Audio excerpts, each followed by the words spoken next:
बापू भैया सब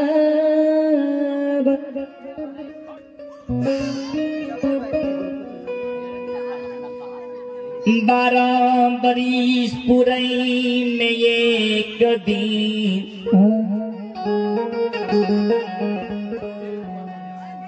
बाकी जे छै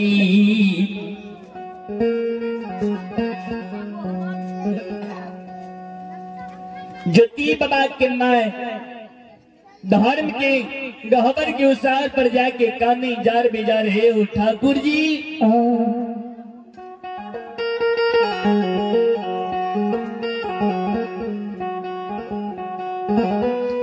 हो कटा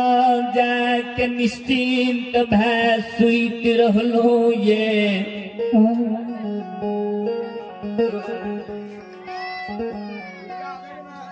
बाबू के केदली जंगल में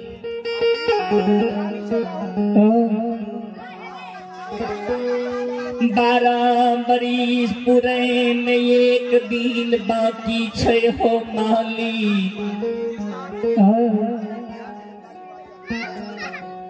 आ तोहर कतो अता पता नहीं देख रहल ये धर्मराज बाबा तोहर कहीं पता नहीं देख रही है बेटा हमर केदली जंगल में 12 बरिस बिता दल के एक दिन बाकी छै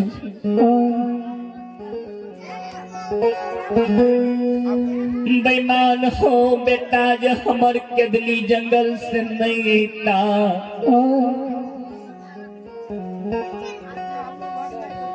बेटा के सोग में बेटा के वियोग में हम जे पोपी नगरी में मर जीवा ठाकुर जी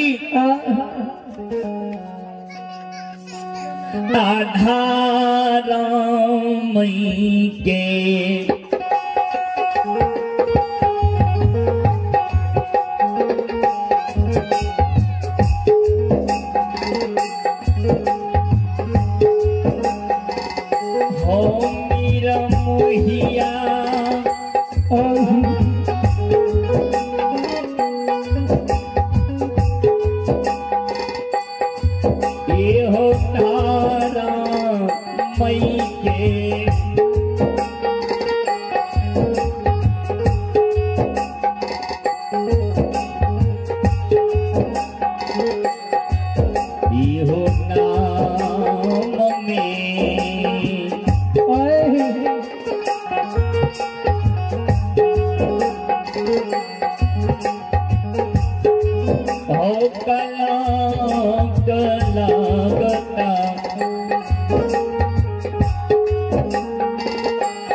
ठाकुर जी हो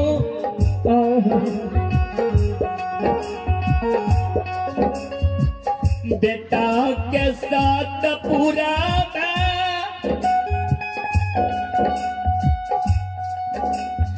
जय ठाकुर जी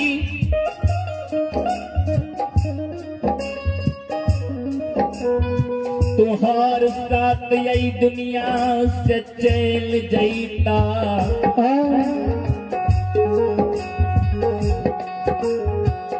काले काल कलयुग में तोहर नाम के कोई नहीं जपता बेईमान ज्योति बाबा के माजार बेजार काने ठाकुर जी से कहे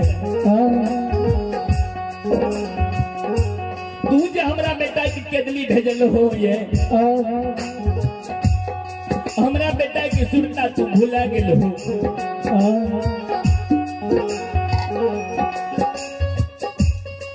आओ हो का हो जाए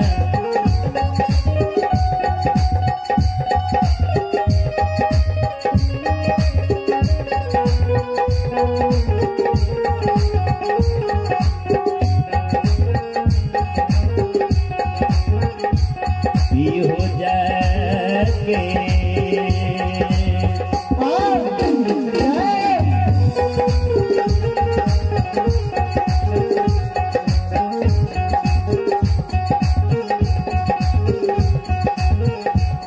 ये हो सुतला हो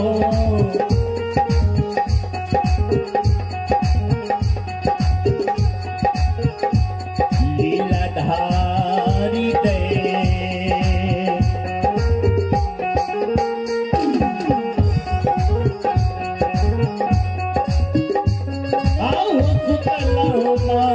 दुलरुआ काली कलिदा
कता जाके सुत रहलो है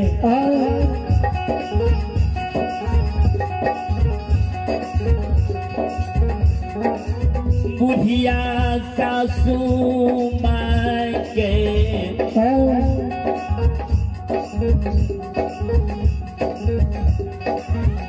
काना बके आवाज जे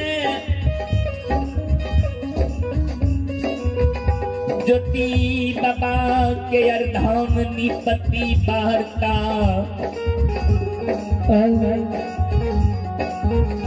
सुनी छै दरबार मार के जाए आई भैरी ये बात।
भैर पांज के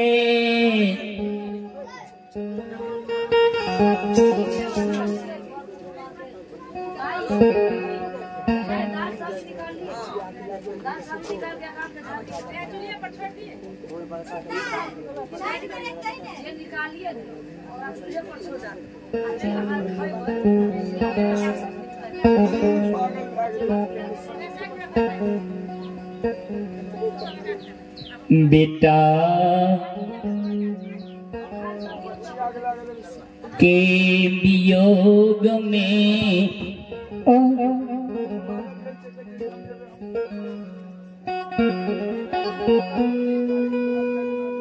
कामई छई ज्योति बाबा के मन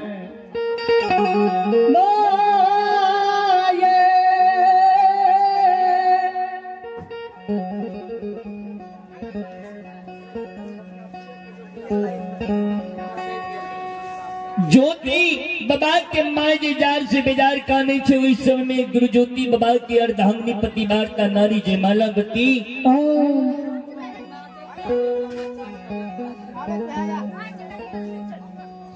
दरबार मारने जाय छे अब बुढ़िया सासू माँ के हृदय से लगावे मांगे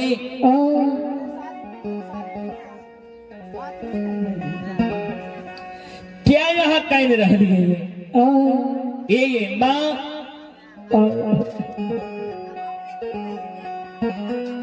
आहा के मौन में हुई है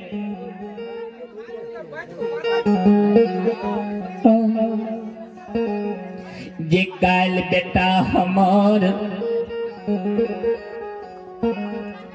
केदली जंगल से नहीं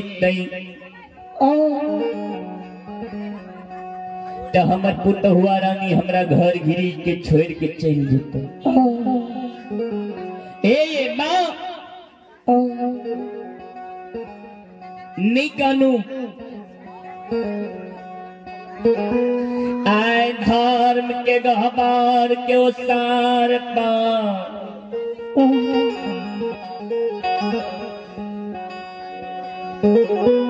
माये बच्चा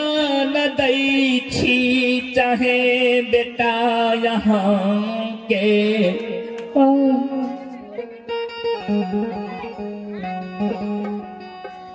केदली जंगल से आबई चाहे बेटा यहाँ के केदलिए में रह जाए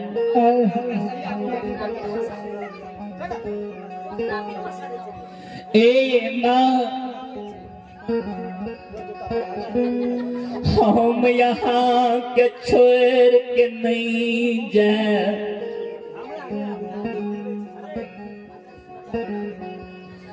हम यहाँ के बेटा के बदला बेटा बन ओह नगरी में रहो माये ज्योति बाबा के अर्धांगी कहे माँ चाहे यहाँ के बेटा केदली जंगल में रहे या केदली जंगल से आवे या नहीं आवे ए सासू माँ हम अहाँ के छोड़ के नहीं जाब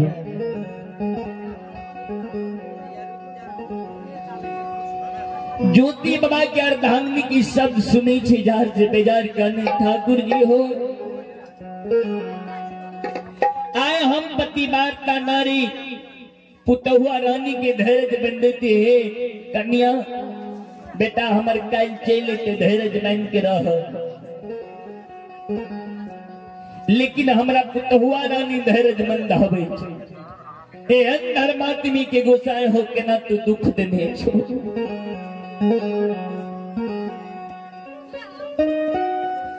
सास पुतहु दुनु जे विचार करे छई दुनु आपस में विचार करने छे अकानी छे ज्योति बाबा के माय के कानब सुइन के पोपी के मरर मंजन आवे एगे ज्योति के माँ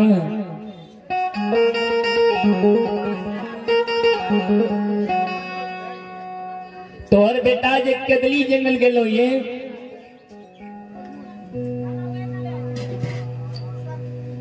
आइए एक श्रद्धालु का नाम सुनी आप हैं प्रमोद जी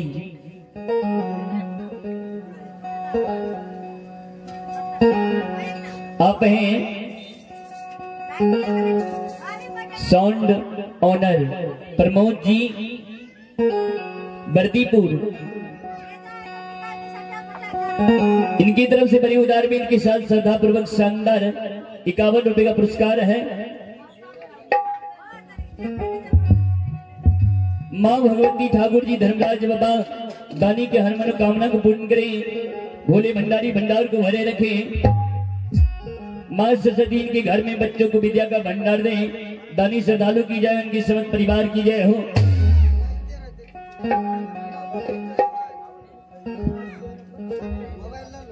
अइला से बकिया ओ तोर दोरिया तोर दोरिया बाबा बन के भिखरिया दानी के करा दहाने उड़ाना रोस अक्कास बगतोरे दुआरो रोस अक्कास बगतोरे दुआरो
श्रोता सुजनवृंद ए हमारी माँ बहनों सब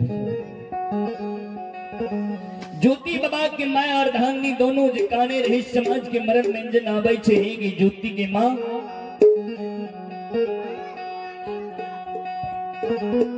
बेटा जे तोहार कदली जंगल गेलौ ये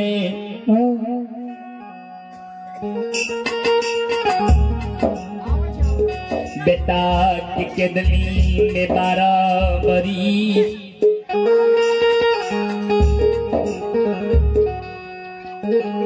पुर गेलो बेटा तोहर कदली जंगल से नहीं लो।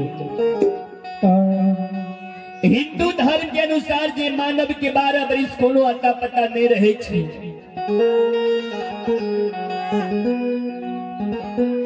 वही मानव के कसपुत्र बनावल जाय छे।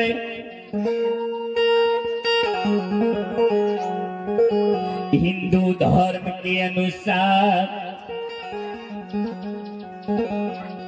मानव के पंचभौतिक शरीर में आग लगावल जाय छे, क्रियाक्रम विधिवत ओकर गैत श्राद्ध करल जाय छे। तो बेटा तोहर जे कदली जंगल से नहीं लो तो बेटा ज्योति के तू कसपुत्र बनावे आ हिंदू धर्म के अनुसार ओकरा जलावे विधिवत क्रियाक्रम करावे।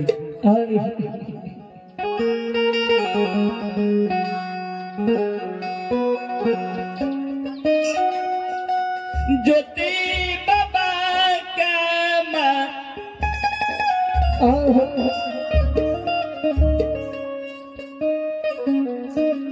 कहई छई बाबू के अभी कदली जंगल में 12 बरी नहीं पुरलई बेटा के 12 बरिस पुरई में एक दिन बाकी भगवान हो एव समाज बाबा बेटा के 12 बरिस कदली जंगल में नहीं पुरले अभी एक दिन बाकी तो समाज के मरण मंजन के ये पसमनिया तोरा कना पता छो जे बेटा के 12 बरिस नहीं पुरले एक दिन बाकी छे। ते ज्योति बाबा के मां कहे समाज बाबा सुनो जई दिन से बेटा हमार कदली गेलैये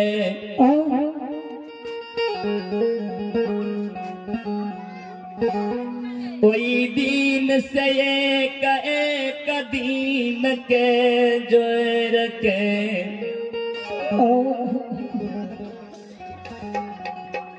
30 दिन के एक महीना बन लिए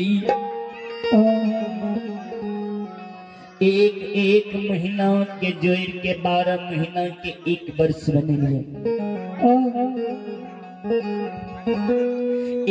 एक वर्ष जोड़ के आए बाबू के कदली जंगल में 11 वर्ष 11 महीना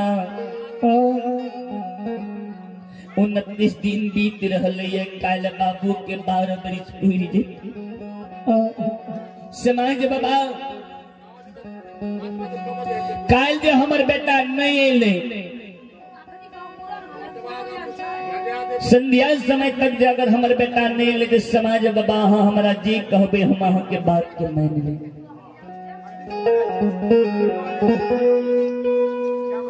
ज्योति बाबा के माय कहे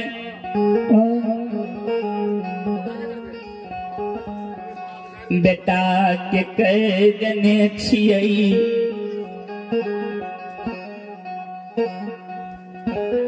बाबू रे कदली जंगल में सब के भूल जई है के भूल जई है हे रे बेटा हमाइयो के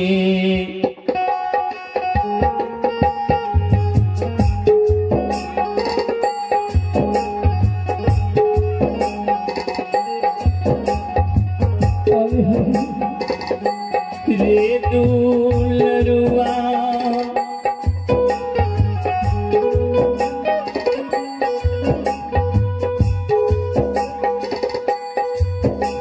रे माई पियो के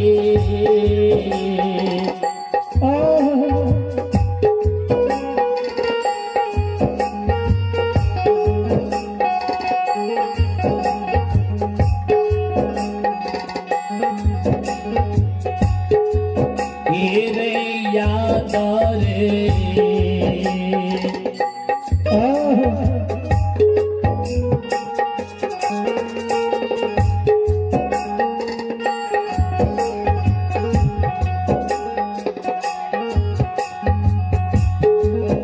नहीं है भूली है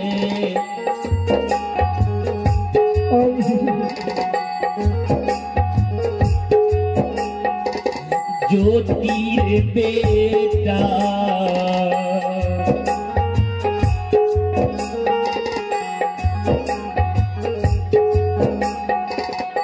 नहीं भूली है केला रे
समाज बाबा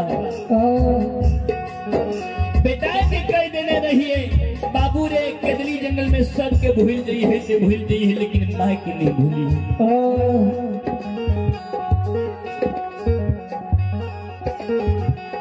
बेटा के हम इहो कह देने रहिए बाबू रे तोरा जे केदली जंगल में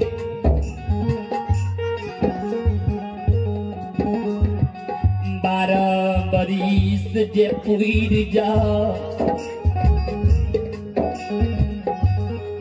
तेरे बेटा केदली जंगल में जब 12 बरिस पुर जाओ तो रास्ता में तू रुकी है ने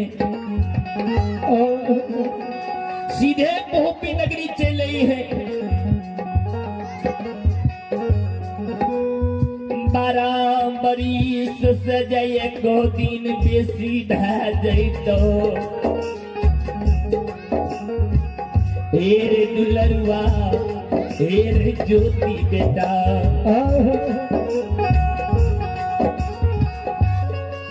अरे मारा लो रे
बोली माता भगवती महारानी की